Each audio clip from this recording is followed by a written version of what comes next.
England के राजधानी में जो हमारा हाई कमीशन है उस पे भारतीय झंडे के साथ उसको उतारा गया।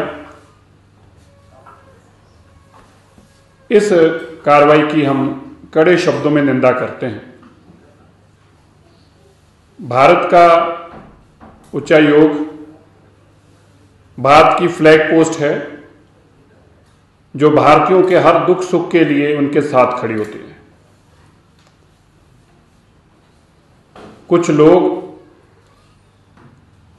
पूरे कम्युनिटी को इस तरह से बदनाम करने का काम कर रहे हैं। दुनिया भर में बहुत बड़ा सिख डायस्पोरा है, कई मिलियंस में, कई लाखों में है। उन्होंने वहां जाकर कामयाबियां हासिल की, बड़े बड़े ऊंचे ओहदों पे पहुंचे। हमें भी इस बात का गर्व है। लेकिन कुछ ऐसे भी लोग हैं जो भारत को बदनाम करना चाहते हैं। जो दुनिया भर के अंदर आज भारत तरक्की की ओर है, भारत का झंडा बुलंद है, ध्वज ऊंचा है, उसके खिलाफ बहुत सारे लोग ईर्ष्या करते हुए भारत को बदनाम करना चाहते हैं। और जो बाहर की कुछ एजेंसीज हैं वो इस काम में लगी हैं और उसका साथ कुछ हमारे लोगों ने भी दिया है, जिसका हमें बहुत खेद है। जो विदेशों में बैठे सिख हैं उन्होंने हमेशा ऐसे काम किए जिससे हमारा गौरव बढ़ा है। उन्होंने हमारा साथ दिया है भारत में बैठे सिखों का। भारत के प्रधानमंत्री जो विदेश गए, नरेंद्र मोदी जी का बहुत उन्होंने गर्मजोशी से स्वागत किया, जगह जगह गुरुद्वारों में प्रोग्राम किए। लेकिन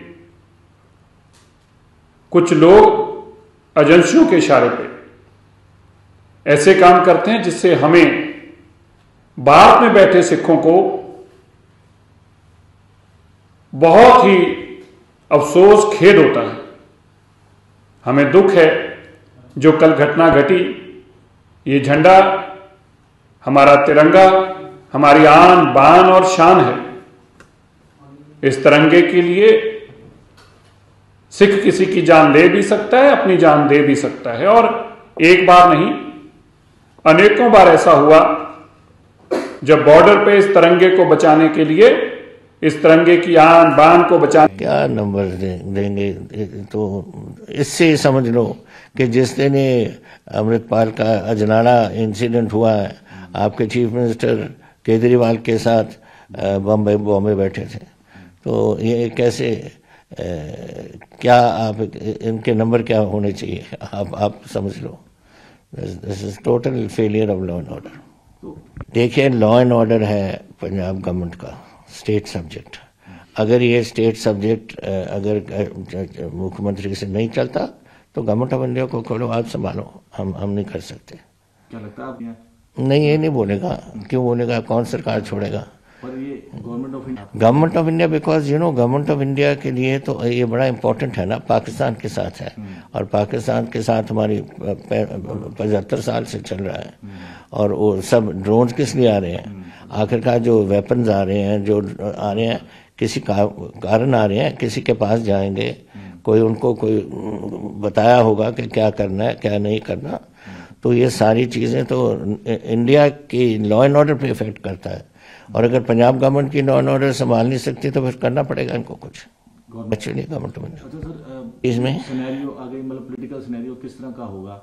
आम आदमी पार्टी की सरकार है, ऑपोजिशन जिस तरीके से आज चल रही है position, Congress is finished, Akali Dal is finished, अब बरगाड़ी का भी आ गया कल परसों में। और आम आदमी तो पहले ही लोग कहते गलती कर बैठे हैं। तो BJP has a good chance. तो पंजाब, हाँ, नेचुरली है।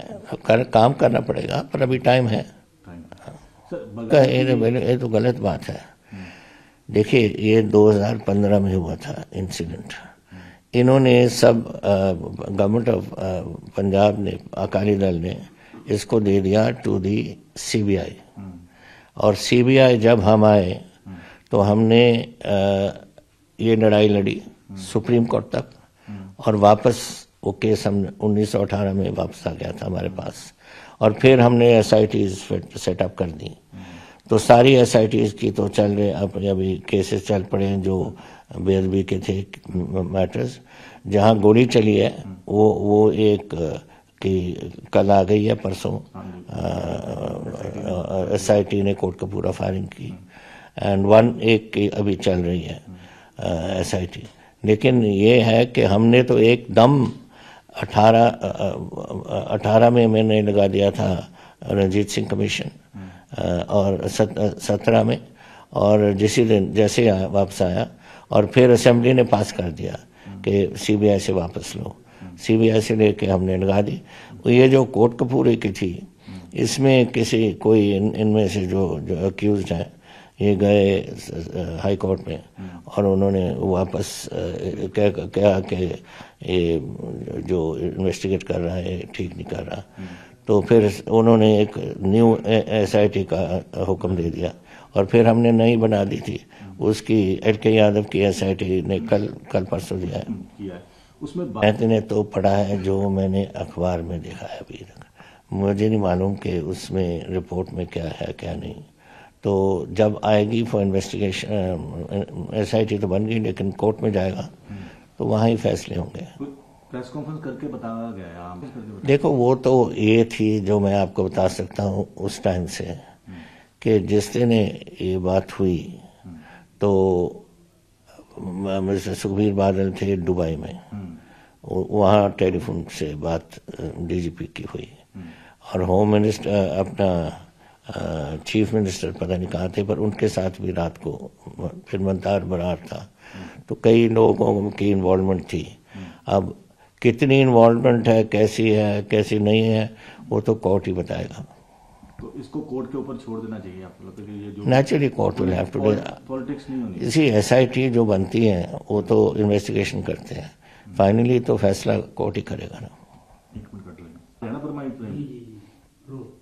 सर, क्या लगता है कि जो हालात पंजाब में बन रहे हैं, अमृतपाल भी बैठे हैं, उधर से बहुत ड्रोन भी आ रहे हैं, क्या इन सब के पीछे पाकिस्तान को लगता है? आप 100% इसका अमृतपाल का कितना इन्वॉल्वमेंट है वो तो मैं नहीं कह सकता, वो तो इन्वेस्टिगेशन बताएगी। लेकिन ड्रोन्स जो आ रहे हैं किसी मकसद से आ रहे हैं ना, किसी उसमें आ रहे हैं AK-47 उनके एमिनेशन, पिस्टल्स उनकी एमिनेशन, हेरोइन, फिर उसके आ रहे हैं फेक करेंसी आ रही है, और उसकी कैरिंग कैपेसिटी इतनी बढ़ गई कि क्वांटम बड़ा 25 किलो अभी उठा के नहीं आ रहे हैं ये ड्रोन्स। तो ये किसी कारण किसके लिए आएंगे? कोई गड़बड़ी कराना चाहते हैं ना पाकिस्तान, और गड़बड़ कहाँ हो सकती है? जो ये अमृतपाल वाला हिस्सा है। So this is government of India will have to be very careful. क्या लगता है कि पीछे ये हूँ मैं नहीं कह सकता, ये तो इन्वेस्टिगेशन ही दसेगी। लेकिन जिस तरीके नाले काम चल रहे हैं, जिस तरीके नाले बोल रहे हैं, और जो हिंदुस्तान के खिलाफ कर रहे हैं गला वगैरह, who is interested in it? Only Pakistan. तो गवर्नमेंट को इस पर नजर रखनी चाहिए, डेफिनेटली नजर रखनी चाहिए, और पता करेगा आया कहाँ से है। हाँ, दुबई से आया तो किसने इसको ट्रेनिंग दिया, उधर कैसे हुआ है, ये सारी बातें उनको पता करना चाहिए। सेंसिटिव इशू पंजाब के लिए